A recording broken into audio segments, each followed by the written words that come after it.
السلام علیکم ورحمۃ اللہ وبرکاتہ۔ دوستو، ہم سب جانتے ہیں کہ اسرائیل اور یہود کی طرف سے فلسطین کے مسلمانوں پر بے انتہا ظلم اور تشدد ہے۔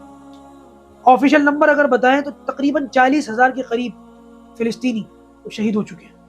ان آفیشلی تو شاید معاملہ اس سے بھی زیادہ ہو۔ اس طریقے کی جو جینوسائیڈ چل رہی ہے اس کو تقریباً 6 مہینے ہو چکے ہیں۔ بہت سارے لوگ بہت ساری قسم کی باتیں کرتے ہیں، لوگ کہتے ہیں کہ بوائیکاٹ کرو۔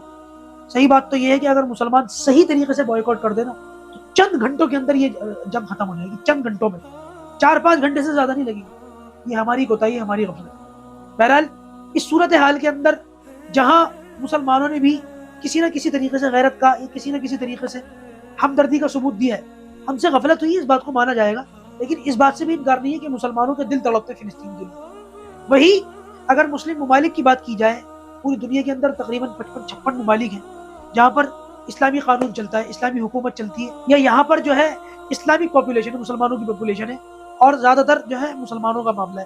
یہ لوگ اگر چاہتے تو بہت کچھ ہو سکتا تھا، لیکن بجائے اس کے کہ ان لوگوں نے کچھ نہ کیا، خاموش رہے۔ اتنی شہادتوں کے باوجود بھی یہ لوگ خاموش رہے، بلکہ سعودی عرب نے تو انتہا کر دی۔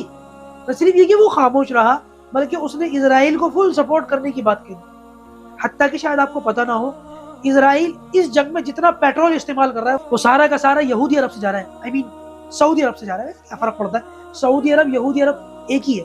اب اس کو میں سعودی عرب نہیں کہتا، بلکہ اب میں اس کو یہودی عرب کہتا ہوں۔ اور یہ جو محمد بن سلمان ہے نا، محمد تو میرے نبی کا نام ہے، میں اس کو محمد بن سلمان نہیں کہتا، میں اس کو ابن سلمان کہتا ہوں۔ ابن سلمان نے اس وقت انتہا پار کر دی، بلکہ جیسے کہ میں نے پہلے بھی شاید کبھی کہا تھا، یہودیوں کا چہرہ دیکھ کر الگ ہی لگتا ہے، یہ بندہ یہودی ہے۔ یہ جو ابن سلمان ہے نا، اس کا چہرہ بھی دیکھ کر کے یہودیوں والی وائب پتہ نہیں کیوں آتی ہے۔ اس کا بایولوجیکل ٹری اگر دیکھا جائے تو شاید وہ یہودی ہی نکلے گا۔ کیوں؟ کیونکہ علماء کرام جو عرب کے ہیں ان کو بھی اس پر بولنے کی اجازت نہیں۔ اگر کوئی عالم غلطی سے منہ کھول دے تو راتوں رات اٹھا لیا جاتا ہے، پتہ ہی نہیں چلتا کہ وہ زندہ بھی ہے یا مر گیا، قید میں ہے یا اس کو جو ہے راستے سے ہٹا دیا گیا، کچھ پتہ نہیں چلتا۔ بہرحال ان سارے معاملات میں یہودی عرب نے انتہا کر دی ہے، انتہا۔ میں تو اللہ تبارک و تعالیٰ سے دعا کرتا ہوں کہ اللہ تبارک و تعالیٰ کوئی فیصلہ کن فیصلہ کر دے، کیونکہ سعودی عرب مجھے نہیں لگتا کہ اللہ تعالیٰ کے عذاب کا کوڑا چکے بغیر لائن پر آنے والا ہے، جس طریقے سے انتہا کر دی۔ ویسے بھی دبئی کے اندر جو حالات ہیں، میں نے ویڈیو بنائی تھی، آپ کو پتہ ہی ہے کیوں ہے۔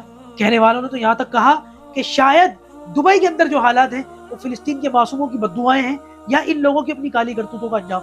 اللہ تبارک و تعالیٰ یا تو ان لوگوں کو ہدایت دے یا عبرت کا نشان بنائے۔